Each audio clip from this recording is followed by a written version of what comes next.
उस समय के प्रधानमंत्री के पास गए।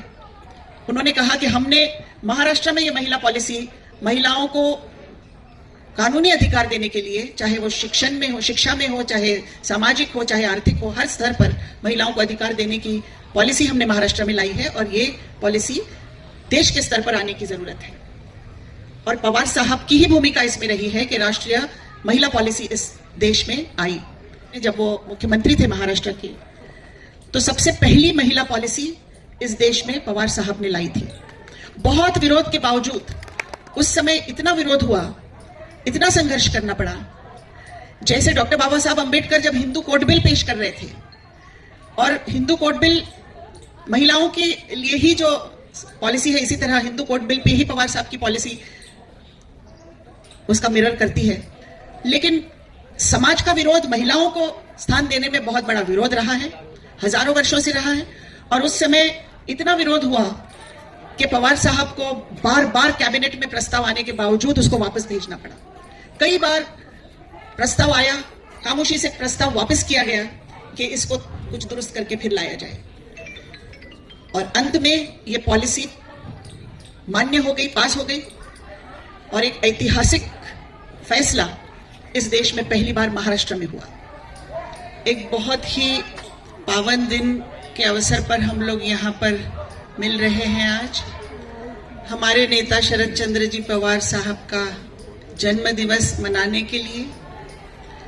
ये वो नेता है जिनका कद इतना ऊंचा है कि शायद इस कद का दूसरा कोई नेता आज इस देश में नहीं है।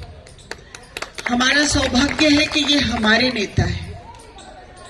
शरद चंद्र जी पवार वो नेता हैं जिन्होंने हर कमजोर, पीड़ित, शोषित, किसान हो, महिला हो,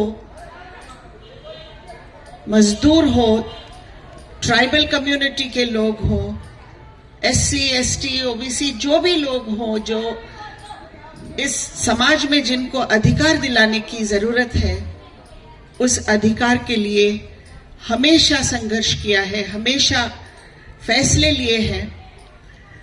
जैसे अगर महिलाओं की बात की जाए तो इस देश में सबसे पहले महिला पॉलिसी ये 1994 में पवार साहब ने, जब वो मुख्यमंत्री थे महाराष्ट्र के, तो सबसे पहली महिला पॉलिसी इस देश में पवार साहब ने लाई थी। बहुत विरोध के बावजूद, उस समय इतना विरोध हुआ, इतना संघर्ष करना पड़ा।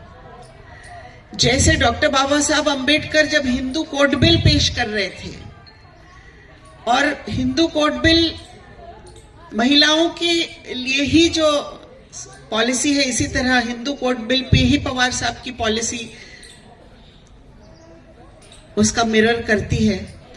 लेकिन समाज का विरोध महिलाओं को स्थान देने में बहुत बड़ा विरोध रहा है, हजारों वर्षों से रहा है। और उस समय इतना विरोध हुआ कि पवार साहब को बार बार कैबिनेट में प्रस्ताव आने के बावजूद उसको वापस भेजना पड़ा। कई बार प्रस्ताव आया, खामोशी से प्रस्ताव वापस किया गया कि इसको कुछ दुरुस्त करके फिर लाया जाए।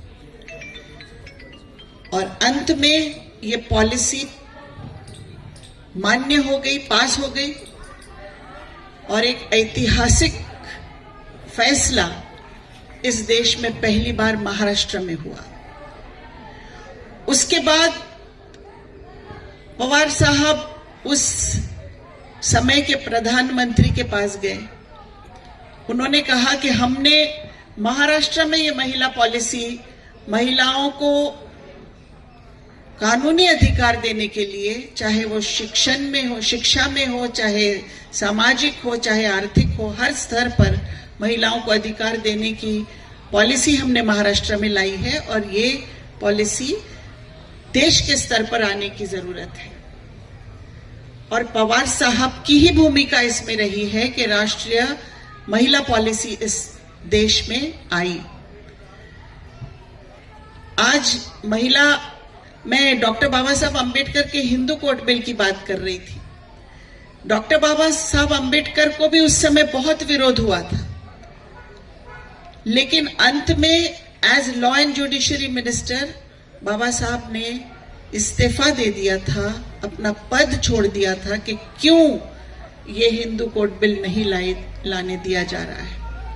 लेकिन पवार साहब ने वो कामयाबी हासिल की। पवार साहब जब डिफेंस मिनिस्टर थे इस देश के, तब उन्होंने ये बोला कि एयरफोर्स में महिलाएं क्यों नहीं आ सकती हैं। तब भी अधिकारियों से बहुत विरोध हुआ। उनसे कहा गया कि महिलाएं कैसे प्लेन चलाएगी, बहुत एक्सीडेंट हो जाएंगे, ये पॉसिबल नहीं है।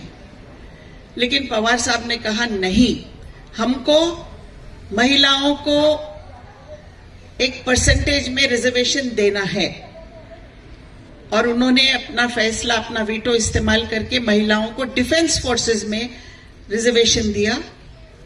एयरफोर्स में महिला काम करने लगी।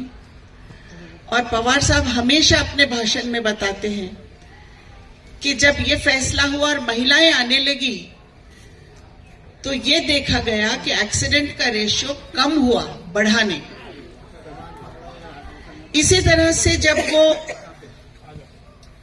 देश के कृषि मंत्री थे, एग्रीकल्चर मिनिस्टर थे, इस देश में अनाज हम इंपोर्ट करते थे क्योंकि हमारे देश में अनाज कम था। लोगों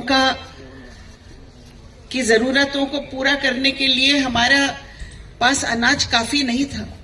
लेकिन पवार साहब के इस दौर में ऐसे फैसले लिए गए और हमारे किसानों के माध्यम से इतना ज्यादा प्रोडक्शन होने लगा फूड ग्रेन्स का कि हमारे पूरे गोदाम भर गए और हम इस देश के अनाज के एक्सपोर्टर बन गए। मैं कौन कौन से क्षेत्र का यहां जिक्र करूं। पवार साहब का कहीं ना कहीं हर क्षेत्र में उनका नाम है, उनका काम है। चाहे वो इंडस्ट्री हो, बारामती जैसे एक छोटे सी जगह को उन्होंने इतना डेवलप किया कि वो इस देश के लिए एक मॉडल बन गया। इंडस्ट्रियल ग्रोथ, वहां पर हर तरीके की ग्रोथ। आज भी अगर आप बारामती जाके देखें तो वहां का एग्रीकल्चर रिसर्च बोर्ड है, वहां अलग अलग तरीके की जो उन्नति हुई है पवार साहब के माध्यम से, तो हम आश्चर्यचकित रह जाते हैं कि इस तरह का एक छोटा सा इलाका जो ड्राउट प्रोन है, जहां पर कंटिन्यूअसली पानी नहीं रहता है, वहां किस तरह से पवार साहब ने उस समय, आज से 50 साल पहले, वाटर कंजर्वेशन के इनिशिएटिव्स लेकर उस एरिया को डेवलप किया और उसका वहां पे फार्मिंग, एग्रीकल्चर, इंडस्ट्री, हर चीज डेवलप की।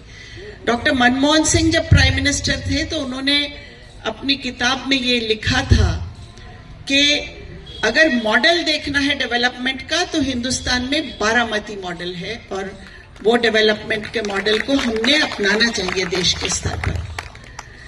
आज ये सब बातों को भुला दिया जा रहा है।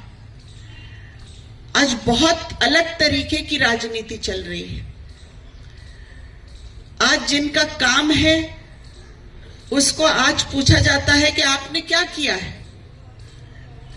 और प्रसार करके एक लोगों का मन बनाने का काम चल रहा है कि हिंदुस्तान बहुत तरक्की कर रहा है, हिंदुस्तान की आज जीडीपी ये हो गई है, वो हो गई है।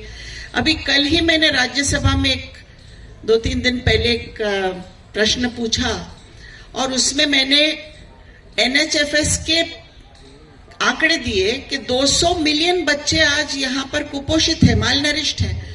तो मिनिस्टर पीयूष गोयल जी बोलते हैं कि हमको ये आंकड़े मान्य नहीं है। अगर आपको ग्लोबल फिगर्स मान्य नहीं है, हम मान सकते हैं। वो बोलते हैं कि ग्लोबल हंगर इंडेक्स हम नहीं मानते हैं, हम गैप इंडेक्स नहीं मानते हैं, पॉवर्टी इंडेक्स नहीं, क्योंकि वो ग्लोबल फिगर्स है, मैनिपुलेटेड है। लेकिन आपको अपने सरकार के फिगर्स नहीं आप मान रहे हैं, तो फिर ये कितनी बड़ी हिपोक्रेसी है। इस तरह का माहौल जो चल रहा है आज, कि बस एक चमकदार चित्र दिखाया जाए कि बहुत कुछ अच्छा हो रहा है, लेकिन जमीनी स्तर पर देखा जाए तो वो चित्र बिल्कुल नहीं है जो दिखाया जा रहा है।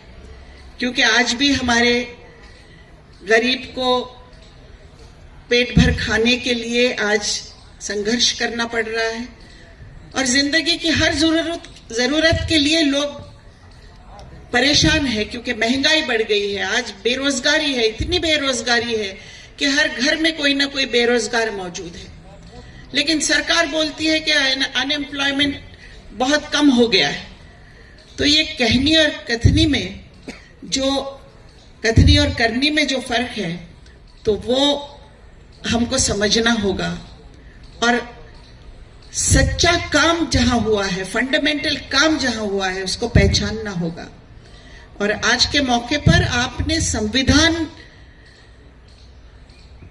को रखा है एक टॉप, मतलब इसका आज शीर्षक अपने कार्यक्रम का। मैं आपको अभिनंदन देती हूं इसके लिए कि संविधान हमारे लिए सबसे ज्यादा महत्व रखता है। संविधान को किस तरह से आहिस्ता आहिस्ता कमजोर करने का काम किया जा रहा है, ये आप खुद देख रहे हैं। आज हमारे गवर्नर्स किस तरह बिल्स को उठा के रख देते हैं। सरकार बिल बनाकर भेजती है, एक्ट बनाने के लिए, कानून बनाने के लिए सरकार की तरफ से बिल जाता है राज्यपाल के पास, और राज्यपाल 20-20 बिल्स जो है उठा के रख देते हैं। सुप्रीम कोर्ट उनको कहता है कि ये असंवैधानिक है, क्यों ऐसा कर रहे हो। ऑटोनोमस एजेंसीज, इलेक्शन कमीशन हो, आज इलेक्शन कमीशन का बिल पार्लियामेंट में आया है, राज्यसभा में, आज उस पर चर्चा है। इलेक्शन कमीशन को इतना कमजोर बना दिया गया है, अब वो कमिटी जो इलेक्शन कमिश्नर को चुनेगी, वो कमिटी प्रधानमंत्री उसके अध्यक्ष रहेंगे, एलओपी रहेंगे, और एक कैबिनेट मिनिस्टर रहेंगे उस कमिटी में, और वो इलेक्शन कमिश्नर को चुनेंगे। तो इसमें संवैधानिक क्या रहा? डेमोक्रेसी कैसी ऑटोनोमस रही? इलेक्शन कमीशन का ऑटोनॉमी खत्म की जा रही है।